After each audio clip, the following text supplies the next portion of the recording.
आज हम बात करेंगे भाज्य संख्या अभाज्य संख्या की। Composite number, prime number. Composite number भाज्य संख्या उस संख्या को कहते हैं जिसमें स्वयं के साथ साथ किसी अन्य संख्या का भाग जाए, उस संख्या को भाज्य संख्या कहेंगे। अभाज्य संख्या ऐसी संख्या है जिसमें खुद के साथ साथ किसी अन्य का भाग ना जाए, ऐसी संख्या प्राइम नंबर्स कहलाती है, अभाज्य संख्या कहलाती है।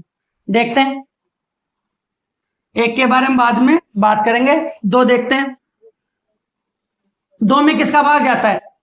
दो में केवल एक का भाग जाता है और दो का ही भाग जाता है, ठीक है। तीन में एक का भाग जाता है और तीन का भाग जाता है, एक का तो समझ आएगा ही। अब बात करते हैं चार की। चार में एक का भाग जा रहा है, चार का भाग जा रहा है, साथ ही दो का भाग जा रहा है। तो इन दोनों संख्या और ये संख्या में अंतर ये कि ये वाली संख्या खुद के साथ साथ किसी अन्य का भाग नहीं जा रहा, देख सकते हैं। इस वाली संख्या में भी देखें, किसी खुद का तो जाए लेकिन दूसरी संख्या का भाग नहीं जा रहा। तो ये सबसे छोटी अभाज्य संख्या दो, फिर तीन भी अभाज्य संख्या, और यहां चार में एक और चार यानी खुद के साथ साथ दो का भाग जा रहा है, तो यह सबसे छोटी भाज्य संख्या होगी। यानी सबसे छोटी अभाज्य संख्या तो दो और सबसे छोटी भाज्य संख्या चार। हमने एक के बारे में बात नहीं करी, क्यों? कारण समझे। एक विषम संख्या होती है, सम संख्या, और विषम संख्या हम जानते हैं सम संख्या वे होती है जिस संख्या के अंत में 2 4 0 2 4 6 8 हो, और विषम संख्या 1 3 5 7 9 हो अंत में, वह संख्या विषम संख्या होती है। यहां पर एक के बारे में कि एक विषम संख्या है, लेकिन एक न तो भाज्य नहीं अभाज्य, ठीक है। सबसे छोटी अभाज्य संख्या दो और सबसे छोटी भाज्य संख्या चार। इसी प्रकार पांच में किसका भाग जाता है? पांच में किसी का भी भाग नहीं जाता, तो यह भी कौन सी संख्या हुई? अभाज्य संख्या। और सबसे छोटी भाज्य संख्या चार होगी, ठीक है भाई, ये बता दिया बार बार। अब छह देखें, छह में किसका भाग जाता है? दो और तीन का, तो छह भी क्या हुई? भाज्य संख्या। सात क्या हुई? सात में किसका भाग जाता है? अभाज्य। सात में किसी का भाग नहीं जाता, तो यह भी एक अभाज्य। फिर आठ में किसका जाता है? 2 4, तो ये भाज्य। 9, अब 9 के बारे में आप बताएं, 9 क्या है? 9 के बारे में बताएं कि 9 क्या है? 9 में किसका भाग जाता है? एक का जाता है, तीन का जाता है और 9 का जाता है। तो आप बताएं 9 क्या है? 9 भी भाज्य संख्या होगी, क्योंकि 9 में 3 का भाग जा रहा है, यानी किसी अन्य का भाग जा रहा है। 10 में 2 और 5 11 अभाज्य।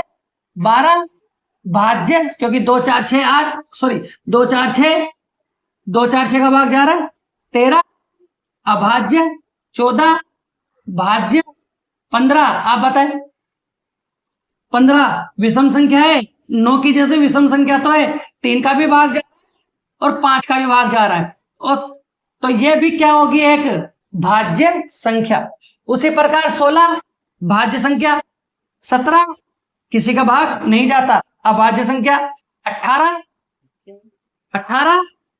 भाज्य संख्या है, 2 9। 19 अभाज्य संख्या। 20 भाज्य संख्या। 21 3 और 7 का भाग जाता है, तो यह भी भाज्य। 22 2 और 11 23 अभाज्य संख्या। 24 भाज्य। 25 5 का जा रहा है, 25 भाज्य संख्या। 26 भाज्य संख्या। 27 3 और 9 भाज्य संख्या। 28 भाज्य संख्या। 29 में किसी और संख्या का भाग नहीं जाता, तो अभाज्य संख्या। 30 भाज्य। 31 अभाज्य। 30 भाज्य, 31 अभाज्य। 32 भाज्य। 3 और 11 33। 34 2 और 17 5 और 7 2 9 18। 37 और किसी संख्या का भाग नहीं जाता, तो है अभाज्य। 38 2 और 19, 13 तिया 39, 13 का भाग जा रहा है, 3 का भी भाग जा रहा है। 40 के बारे में हम समझ, 40 भी भाज्य, 41 अभाज्य, 42 भाज्य, 2, 21, 3, 43 अभाज्य, 44, 4, 11 चौक 44, 9 पंजे 45 है, 9 और 5 का जा रहा है 46, 3 सॉरी 2, 23 दूनी 46, 47 में किसी और का भाग नहीं जाता, 48, 2, 4, 12 का भाग जा रहा है 49, 7 का भाग जा रहा है तो 49 भी भाज्य संख्या, 50 भाज्य, 17 तिया 51, 13 चौक 52, 53 अभाज्य संख्या, 9 छिंग 9 का भी भाग जा रहा है, 6 का भी भाग जा रहा है, 27 का भी जा रहा है तो ये भाज्य संख्या, 55, 11, 5, 55, थोड़ा फास्ट लेते हैं, भाज्य,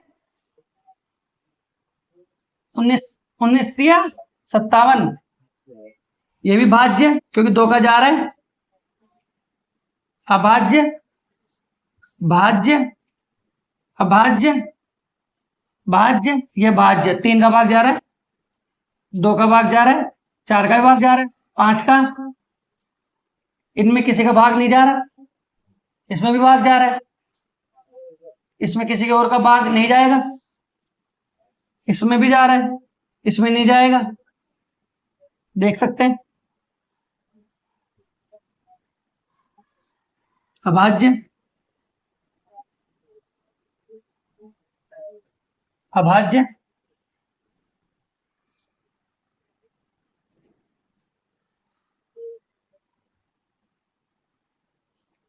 अभाज्य,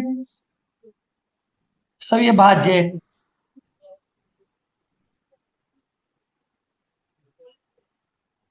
भाज्य, भाज्य, भाज्य, तो यहां हमें ये देखने को मिला कि 1 से लेके 100 तक कौन कौन सी संख्या है अभाज्य होगी, 2, 3, 5, 7, 9 सॉरी 11, 13, 17, 19, 23, 29, 47, 31, 37, 41, 43, 47, 53, 59, 61, 67, 71, 73, 79, 83, 89, 97, तो ये कुल मिलाकर यहां 25 संख्याएं होगी, देख सकते हैं 1, 2, 3, 4, 5, 6, 7, 8, 9, 10, 11, 12, 13, 14, 15, 16, 17, 18, 19, 20, 21, 22, 23, 24 और ये 25।